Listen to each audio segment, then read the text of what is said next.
दोस्तों, कोई भी एग्ज़ाम हो, इतिहास से संबंधित जो सवाल है उसमें प्राचीन काल और मध्यकाल के सवाल कम पूछे जा रहे हैं और राष्ट्रीय आंदोलन के जो सवाल है वो ज़्यादा पूछे जाते हैं। मैंने पिछले सालों के पेपरों का ट्रेंड एनालिसिस किया और देखा कि सवाल कैसे पिक हो रहे हैं। तो सबसे पहला सवाल जो राष्ट्रीय आंदोलन से संबंधित पूछते हैं वो 1857 की जो प्रकृति से संबंधित सवाल है। कहाँ कहाँ विद्रोह फैला, कहाँ पर किसने नेतृत्व किया, कहाँ पर तारीख कौन सी तारीख थी, ऑफिसर्स कौन थे, इस तरीके के जो सवाल है कभी पूछ लिया। कैंपबेल कहाँ पे है, ह्यूरोज कहाँ पे है, इस तरीके के सवाल पूछते हैं। इसके अलावा पूछ लेते हैं प्रकृति, किसने हिंदू षड्यंत्र कहा, किसने मुस्लिम षड्यंत्र कहा, किसने प्रथम स्वतंत्रता संग्राम कहा। 1857 की क्रांति से संबंधित एक सवाल यहाँ से पूछते हैं।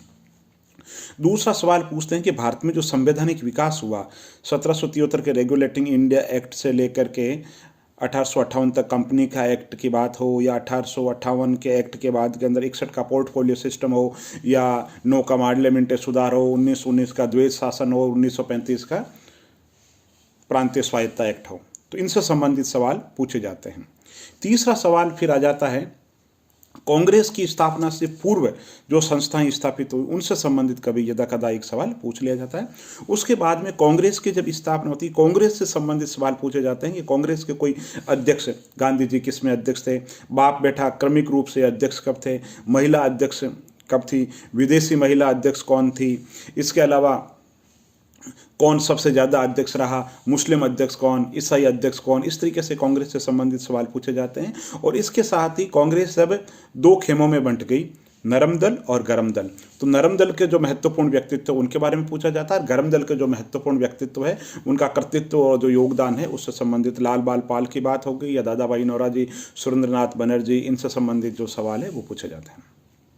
इसके बाद हम बात करते हैं सूरत आंदोलन आ जाता है। 1911 में बंगाल राजधानी परिवर्तन हो जाता है और बंगाल विभाजन से संबंधित सवाल भी मैं बताना भूल गया, पूछा जाता है। इसके बाद में बात कर लेते हैं कि साहब 1914 के आसपास के अंतर्गत क्रांतिकारी आंदोलन की शुरुआत हो जाती है, जैसे कि गदर पार्टी की स्थापना हो जाती है 1913 के अंदर, कामाघाटा मारू प्रकरण की घटना हो जाती है। तो आंदोलन 2 चरणों में हो जाता है। एक तो आतंकवाद की घटनाएं जो भारत के अंदर घटी, आतंकवादी घटनाएं, ब्रिटिश सरकार ने ये नाम दिया, आज के रेफरेंस में उसे आतंकवाद नहीं कह सकते, वो राष्ट्रवाद का नमूना था, लेकिन उस रेफरेंस में बात कर रहे हैं, इतिहास के रेफरेंस में बात कर रहे हैं। तो भारत में कहाँ कहाँ हो रहा था, पश्चिम बंगाल के अंदर क्या हो रहा, कहाँ कहाँ पे कौन कौन सी आतंकवादी घटनाएं घट रही थी, और इसके अलावा विदेशों के अंदर ब्रिटिश सरकार की नज़र से कौन कौन सी घटनाएं घट रही थी।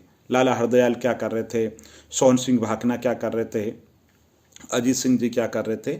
इसके साथ में भगत सिंह, चंद्रशेखर, 25 के बाद का जो सिनेरियो है 20 से 25 के आसपास के अंदर जो आंदोलन है उससे संबंधित जो सवाल है, हिंदुस्तान सोशलिस्ट रिपब्लिक की स्थापना किसने की थी, और आतंकवाद की प्रमुख घटनाएं कौन कौन सी थी। और इसके साथ इससे पहले गांधी जो युग है उसमें आपकी बहुत अच्छी पकड़ होना चाहिए। गांधी जी कब आते हैं, गांधी जी का जो चंपारण आंदोलन हो, चाहे अहमदाबाद आंदोलन हो, या गांधी जी का असहयोग आंदोलन हो, या गांधी जी का सविनय अवज्ञा आंदोलन हो, गांधी जी के गोलमेज सम्मेलन और पूना पैक्ट से संबंधित सवाल पूछ लिए जाते हैं। इसके अलावा गांधी जी का योगदान है, गांधी जी की जो विचारधारा है, सत्याग्रह की विचारधारा, सत्य की विचारधारा, अहिंसा संबंधी विचारधारा, सर्वोदय संबंधी विचारधारा, इससे संबंधित और गांधी जी पे जो प्रमुख पुस्तकें लिखी गई है वो भी सवाल पूछ लिए जाते हैं। इसके साथ ही भारत विभाजन जो हुआ किन परिस्थितियों के अंदर हुआ, उन चीज़ों के बारे में आपको पता होना चाहिए। इसके साथ ही समानांतर रूप से नेशनल मूवमेंट के दौरान जनजातीय आंदोलन कौन कौन से हुए, किसान आंदोलन कौन कौन से हुए थे, समाजवादी विचारधारा का जो प्रचार और प्रसार हुआ था वो कैसे हुआ था, श्रमिक जो आंदोलन यानी कि समाजवादी जो विचारधारा है वो कैसे थी, भारत में जो राष्ट्रवादी का उदय हुआ उसमें पत्र पत्रिकाएँ कौन सी, प्रमुख पत्र पत्रिकाएँ कौन सी थी, समाज सुधार जो आंदोलन हुए, समाज सुधारक कौन कौन से थे, उनका क्या योगदान था, प्रमुख पुस्तकें उन्होंने कौन कौन सी लिखी थी, राष्ट्रीय आंदोलन के अंदर चेतना विकसित करने के अंदर जिन जिन प्रमुख समाचार पत्रों को योगदान था उन समाचार पत्रों के नाम याद होने चाहिए आपको। इसके अलावा भारत में संवैधानिक विकास की दिशा के अंतर्गत जो भी गवर्नर और गवर्नर जनरल थे उनका प्रमुख योगदान, उनके समय की घटनाएं आप देखते रहिए। ये साथ में चलने वाली प्रक्रिया है, जो कार्यकाल है वो है, और उनके अलावा साथ में चलने वाली घटनाएं, तो उसमें सिलसिलेवार हिस्ट्री आपके आधुनिक जो भारत है आपके दिमाग के अंतर्गत छप जाएगा। आप ये मान के चलो आपस में चीज़ें इंटरलिंक होती है। याद रखो साहब, मेयो का कार्यकाल था कब था, रिपन का कार्यकाल कब था, रिपन के कार्यकाल के अंदर कोई घटना होती है, ठीक है, जैसे मेयो के टाइम में जनगणना शुरू हुई और रिपन के समय में व्यवस्थित जनगणना शुरुआत हो गई। तो जब जनगणना का वर्ष याद रह जाएगा तो उस दौरान आपको रिपन का कार्यकाल भी याद रह जाएगा। आपस में चीज़ों को इंटरलिंक करने के अंदर बहुत मदद मिलती है। और राष्ट्रीय आंदोलन के लिए अगर आप किताब की बात करो तो मेरी दृष्टि से स्पेक्ट्रम जो गाइड है अपने आप में पर्याप्त है। उसमें तथ्य भी पर्याप्त मात्रा में है और विश्लेषण भी उसमें अच्छा किया हुआ है, बहुत अच्छी किताब है। इसके अलावा इतिहास के लिए राष्ट्रीय आंदोलन की जो NCERT की जो किताब है वो भी रामबाण औषधि है, बहुत अच्छी किताब है। इतनी अच्छी किताब लिखी गई, मुझे लगता है NCERT में सब किताबें एक से बढ़कर एक है, लेकिन राष्ट्रीय आंदोलन का कोई विकल्प नहीं है। बहुत ही अच्छी किताब है, आप जरूर पढ़िए। तो इतिहास के अंदर राष्ट्रीय आंदोलन पे ज़्यादा जोर दो। प्राचीन काल और मध्यकाल को आप इग्नोर नहीं कर सकते। प्राचीन काल और मध्यकाल के अंदर भी राजनीतिक घटनाओं की बजाय उस समय की कला और जो संस्कृति, जो सांस्कृतिक पक्ष है, उससे संबंधित जो सवाल है वो ज़्यादा पूछे जाते हैं। तो सांस्कृतिक पक्ष पे आप ज़्यादा, मंदिर हो गया, दुर्ग हो गया, संगीत में क्या हुआ वो बता सकते हो, प्रमुख इमारतें कौन कौन सी बनी। तो राजनीतिक घटनाक्रम की बजाय आजकल सांस्कृतिक जो घटनाक्रम है, जो पर्यटन की दृष्टि से जो स्थान महत्वपूर्ण है, उनके बारे में आपको बहुत ही अच्छे तरीके से समझ होना चाहिए।